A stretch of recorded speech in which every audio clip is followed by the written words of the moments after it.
15వ తారీఖున తెరవాల్సిన ఈ ఫ్యాక్టరీలో జూన్ 2వ వారం దాకా తెలియకపోతే తెలిసి ఉండకపోతే మీరు ఏ కార్తలు కాస్తా ఉన్నారు చంద్రబాబు అని అడుగుతా ఉన్నా.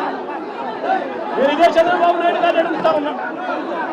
ఎంతమంది రైతులకు ఈ ఫ్యాక్టరీలు 8 రూపాయలు మీరు చెప్పినట్టుగా ఎంతమంది రైతులకు ఈ ఫ్యాక్టరీలు కిలో 8 రూపాయలకు వచ్చి కొనుగోలు చేశారు అని అడుగుతా ఉన్నా. ఎంతమంది రైతులకు మీరు చెప్పినట్టుగా మీరు 4 రూపాయల రైతులకు ఎంతమందికి ఇచ్చారు అని చంద్రబాబు నాయుడు గారిని గట్టిగా నిలదీస్తూ అడుగుతా ఉన్నా. అయ్యా చంద్రబాబు, మీ పుణ్యాన పరిస్థితి ఏమిటి అని అంటే ఈరోజు రైతులకే ఒక్కరికి కూడా గిట్టుబాటు ధర రాని పరిస్థితి. పక్కన కర్ణాటకలో 16 రూపాయల కేజీకి అక్కడే జనతాదళ నేత కేంద్ర మంత్రి కుమారస్వామి అడిగితే కేంద్ర ప్రభుత్వం 16 రూపాయలకు కొనుగోలు చేయడానికి ముందుకు వచ్చిందట. ఈ 16 రూపాయలు కూడా కేంద్ర ప్రభుత్వం కొనుగోలు చేయడానికి ముందుకు వచ్చింది కూడా మంచి రేట్ కాదు, అని చెప్పి ఆ 16 రూపాయలు కూడా కేంద్ర ప్రభుత్వం కర్ణాటకలో కొనుగోలు చేయడానికి వచ్చేదానికి అక్కడ వాళ్ళు చర్యలు తీసుకుంటే మరి చంద్రబాబు నాయుడు గారి ప్రభుత్వం ఏమి గాడిదలు కాస్తామని అడుగుతా ఉన్నాను. ఇదే చంద్రబాబు నాయుడు గారు గట్టిగా ప్రశ్నిస్తూ అడుగుతా ఉన్నా. జిల్లాలో 6,45,000 టన్నులు 6,45,000 మెట్రిక్ టన్నుల దిగుబడి వస్తుంది. 2,20,000 ఎకరాలలో పంట పండుతుంది. 76,000 మంది రైతులు వ్యవసాయం చేస్తూ మామిడి మీద బతుకుతారు. ఈ 76,000 కుటుంబాలకు చంద్రబాబు నాయుడు గారు ప్రభుత్వం వచ్చిన తర్వాత ఎంతమందికి 12 రూపాయలు కేజీ వచ్చింది అని అడుగుతా ఉన్నా. వైఎస్ఆర్సీపీ ప్రభుత్వ హయాంలో 7 సంవత్సరం కూడా 29 రూపాయలు కేజీ రైతులు అమ్ముకున్న పరిస్థితి నుంచి ఈరోజు చంద్రబాబు నాయుడు గారి ప్రభుత్వంలో రైతులకు కనీసం 12 రూపాయలు కూడా ఇప్పించలేని పరిస్థితిలో చంద్రబాబు నాయుడు గారు ఉన్నారు అని అంటే చంద్రబాబు నాయుడు గారు ఎంత దయనీయమైన పరిస్థితిలో ఉన్నాడని అర్థం చేసుకోవచ్చు.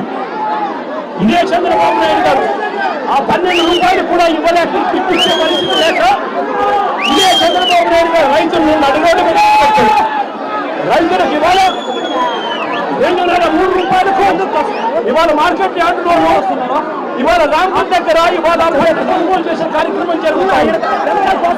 ఫ్యాక్టరీ దగ్గర కూడా జగన్ ఇవాళ వస్తూ ఉన్నారు కాబట్టి జగన్ వస్తున్నారు అని చెప్పి 3 రోజుల నుంచి 6 రూపాయలు ఇస్తాము అని చెప్పి మెసేజ్లు పెడతా ఉన్నారంట. మీరు అడుగుతా ఉన్నారు, అయ్యా చంద్రబాబు, రైతులకు కనీసం 3 రూపాయలు కూడా రాకుండా కేజీ అమ్ముతా ఉన్నారు అని అంటే ఏమి నిద్రపోతా ఉన్నారు చంద్రబాబు నాయుడు గారు మీరు అడుగుతా ఉన్నారు.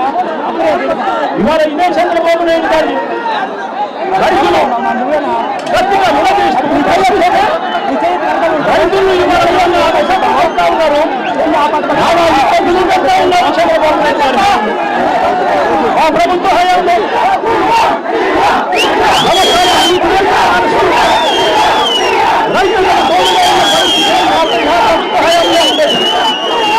రైతులకు మే మాసం వచ్చేసరికి పంట కొనుగోలు కోసం, పంట పెట్టుబడి కోసం పెట్టుబడి సహాయం కింద మేఘ మాసంలో రైతులకు పెట్టుబడి సహాయం అందేది.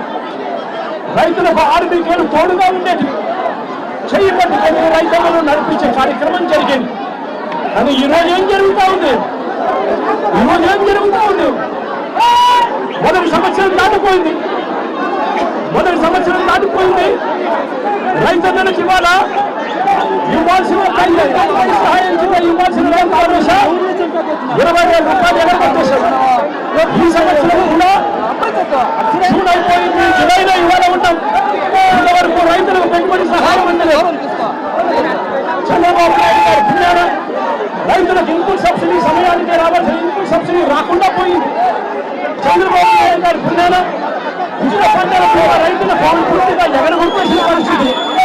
చంద్రబాబు నాయుడు గారి పుణ్యాన ఆర్బీకేలన్నీ నిర్వీర్యమైపోయి ఈ క్రాప్ అన్నది పూర్తిగా నిర్వీర్యమైపోయి రైతులకు కనీస మద్దతు ధర రానప్పుడు మా ప్రభుత్వ హయాంలో సీఎం ఆర్పణ ఉండేది. Continuous monitoring of agriculture price and production. ఆర్బీకేల పరిధిలో ఏ ఒక్క పంటకు గిట్టుబాటు ధర రాకపోయినా కూడా వెంటనే అగ్రికల్చర్ గ్రాడ్యుయేట్ గా ఉన్న ఆర్బీకే అసిస్టెంట్ వెంటనే నోటిఫై చేసేవాడు. జాయింట్ కలెక్టర్లు, జాయింట్ మేనేజింగ్ డైరెక్టర్లుగా మార్క్ఫెడ్ గా వ్యవహరించే వాళ్ళు వెంటనే ఇన్వాల్వ్ అయి ఆ ఆర్బీకే పరిధిలో ఆధారంగా పంటను కొనుగోలు చేస్తున్నారు. ఇవన్నీ పూర్తిగా కనుగొనైపోయి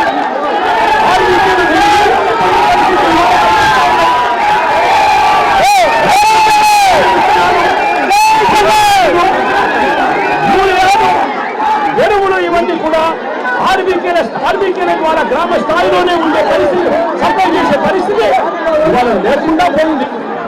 ఆగ్రి టెస్టింగ్ ల్యాబ్స్ నియోజకవర్గానికి ఒక ఆగ్రి టెస్టింగ్ ల్యాబ్స్ ఉన్న పరిస్థితిలో ఈరోజు నియోజకవర్గానికి ఆగ్రి టెస్టింగ్ ల్యాబ్లు లేకుండా ఇవాళ నిర్వీర్యమైపోయిన పరిస్థితిలో ఇవాళ వ్యవసాయం జరుగుతూ ఉంది.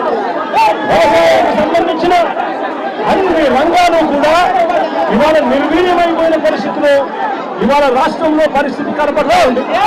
నేను ఇవాళ చంద్రబాబు నాయుడు గారు గట్టిగా అడుగుతా ఉన్నా, ఇలా చంద్రబాబు నాయుడు గారు మిమ్మల్ని గట్టిగా డిమాండ్ చేస్తా ఉన్నా, మీరు ప్రతి రైతు దగ్గర నుంచి 76,000 మంది రైతులు ఉన్నారు. 6,45,000 టన్నులో మామిడి పంటలు పండించే రైతులు వీళ్ళంతా 2,20,000 ఎకరాలలో ఈ పంట సాగుంది. ఈ మామిడి చెట్లను కూడా పెద్ద చెట్లు ఆర్బీకేల పరిధిలో ఇవన్నీ కూడా నమోదు అవి ఉండే డివైడ్ గ్రామాలలో ఈ 76,000 మంది రైతులకు మీరే 12,000 రూపాయలు వాళ్ళ బ్యాంక్ అకౌంట్లలో డబ్బులు వేయాలి. డబ్బులు వేసి ఆ పంటను మీరే కొనుగోలు చేసి ఆ తర్వాత ఫ్యాక్టరీలకు మీరే అమ్ముకోమని చెప్పి చంద్రబాబు నాయుడు డిమాండ్ చేస్తూ ఉన్నాం. రైతులను ఇబ్బందులు చేస్తూ రైతులు ఇవాళ ఫ్యాక్టరీలు కొనుక్కోక రాష్ట్రం దగ్గర రూపాయలు 3 రూపాయలకు అమ్ముకోలేక పంటను కుళ్ళిపోతా ఉన్న పరిస్థితిలో రైతు తాను తెచ్చిన పంటను ఫ్యాక్టరీలో చూసి 4-5 రోజులు లారీలలో స్టాక్ పెట్టుకుని అక్కడ కూడా ఆ లారీ ఖర్చులకు డబ్బులు ఇవ్వలేక అభిశాంతి పడతా ఉన్న రైతులకు తోడుగా ఉండమని కోరుతా ఉన్నాం. లేదంటే రైతుల తరఫున వైఎస్ఆర్సీపీ ప్రభుత్వం గట్టిగా ఉద్యమిస్తుందని చంద్రబాబు నాయుడు గారి నెరవేర్చకపోతే రైతుల తరఫున గట్టిగా ఉద్యమం చేస్తారు వైఎస్ఆర్సీపీ అని చెప్పి చంద్రబాబు నాయుడు గారిని